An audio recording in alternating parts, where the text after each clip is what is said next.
and get me!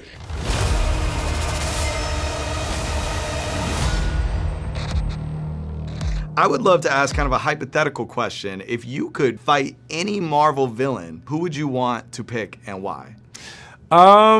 That's hard. Whose ass could I kick? And the headline, Falcon kicks Banks' ass. What would be Dr. Doom? Let's go. I'm kidding. It depends on who you think is a villain. I would want to fight Loki.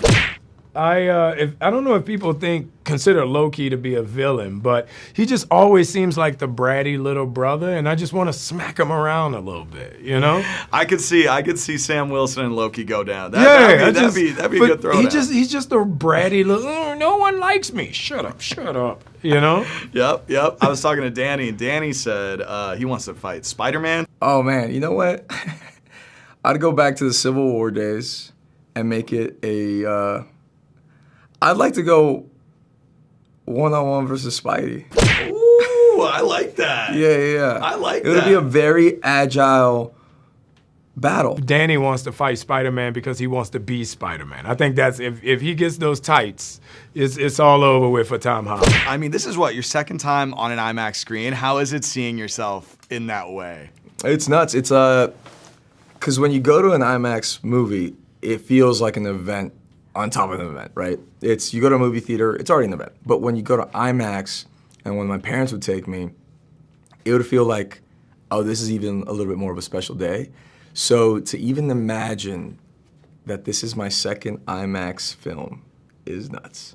There are some incredible sequences that we shot natively in IMAX for this movie, and you can only experience it in IMAX to see exactly what the vision I had was. You know, there's some great aerial sequences in this film where you get to see Captain America and Falcon going toe-to-toe with F-18s and F-35s. It is sick, and the sound and the scope and the scale of it all is something that is really special on IMAX. And of course, there's a Red Hulk. And that was also another sequence that we designed for IMAX, and it is massive on screen, getting to see a Hulk rage and jump and punch and his flames. And, you know, again, the sound is so huge. The images, the scope and the scale of it is just, it's really, really special. So not only do I love the format, going to watch this movie that way is the best way to experience it. That Red Hulk bit, how much fun did you have getting to put that in this film and play with that? It was so, look, I'm honored that I get to introduce the Red Hulk to the MCU, especially played by Harrison Ford. But then designing that sequence for IMAX, there were certain shots that, you know, there's an element of a little bit of a Western that I played with. So I was looking at some Sergio Leone type shots that have that kind of scale, that face-off between Sam and Red Hulk, right?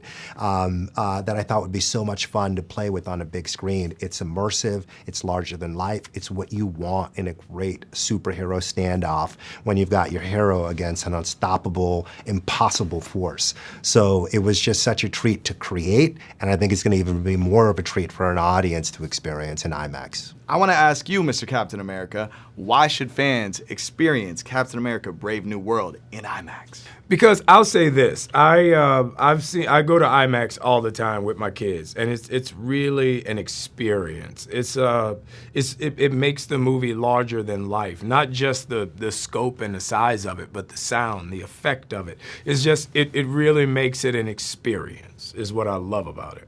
I mean, I couldn't agree more. Like, it really transports you, right? Like, it's like all my formative memories are in IMAX as a moviegoer. Well, I remember when IMAX first started. I was living in New York, and you would go to the regular movie theater, then you would go to IMAX, and it was mind-blowing. It was crazier than 3D. It really took the idea of a movie, the idea of the cinematic experience to the next level. Could you talk about you and Danny's kind of like your chemistry and just talk about him and that relationship and how it's evolved?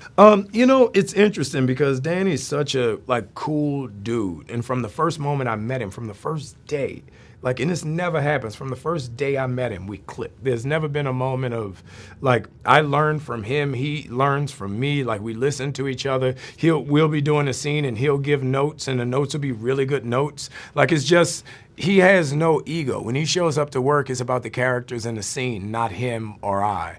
And I think that kind of bleeds into the idea of Joaquin and Sam. I mean, there's a certain appreciation there that other person keeps you, humble and energetic. That other person keeps you in the moment, and that's kind of what Joaquin does for Sam. But that's really what Danny does for me. I want to talk about your performance and your chemistry that you've gotten to build up with Anthony Mackie's Sam Wilson in the series. Could you talk about that dynamic and kind of how you approach that and how you've seen it evolve into this film? From the TV show, I realized that he was going through the same process of, obviously, the Shield was now something that he had to grow into and own.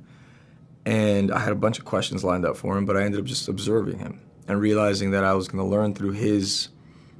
He knew already how this family operated, and by the family I mean the MCU. I was gonna say the Marvel Mafia. But yeah, I thought it was gonna be more insightful to watch him navigate it than to outright ask him to like rationalize what this process meant. And so through that, I think our relationship grew organically. There's so much that I could learn from him, and I did, and I seeked it. And so I think he did respect that. I mean, he's a Juilliard-trained actor, and I went to NYU, so a little rivalry there. You go to set and you see Danny on set, and every day he's just so excited. Every day he's like, I can't believe I'm here. Every single day he's like, man, I'm ready to go to work. But at my age, like, you can forget that. Like, you can overlook that, and he really brought that back to me during the Falcon Winter Soldier, just the appreciation for being able to be the Falcon, and made me appreciate being Sam Wilson much more. If you could experience any movie in IMAX again or for the first time, what would you want to experience and why? As a fan, I would love to pick your brain on if there's any movie you could. Well, I can't give the obvious one, Top Gun Maverick, because to experience it for the first time again, Interstellar. Oh, there you go. That's a good Interstellar. If not, I think Denis Dune. You have great taste. It's easy when these filmmakers are dropping these gems. It's hard to right. Not because of Harrison Ford, but Star Wars. Any of the original 3 Star Wars. Actually, Return of the Jedi. That's my favorite. I think I just love those Star Wars movies, and I remember as a kid waiting for them to come on TV and just sitting. So if there was a way of like reshooting those movies shot for shot now with all the technology we have, I would go see it 30 times. That would go crazy. Yeah, hell yeah. That would go crazy. Hell yeah. What we could do just for you is put Prince's halftime Super Bowl performance up there. That would be crazy. That would be Prince singing Purple Rain in the rain. Game changer. That would break the theater. I would love if you could just talk about inspirations, filmmakers that you call upon when you're approaching and creating a film. Are there any in particular that you really look towards as like, that is somebody that inspires me now and in the future? Oh man, there's so many great filmmakers. Well, let me start with what inspired this movie, right? The great movie Day of the Jackal, which I think is incredible. I'm a huge Jean-Pierre Melville fan, and I looked at Les Samurai in the creation of this film. I love John Borman, and Point Blank was another one.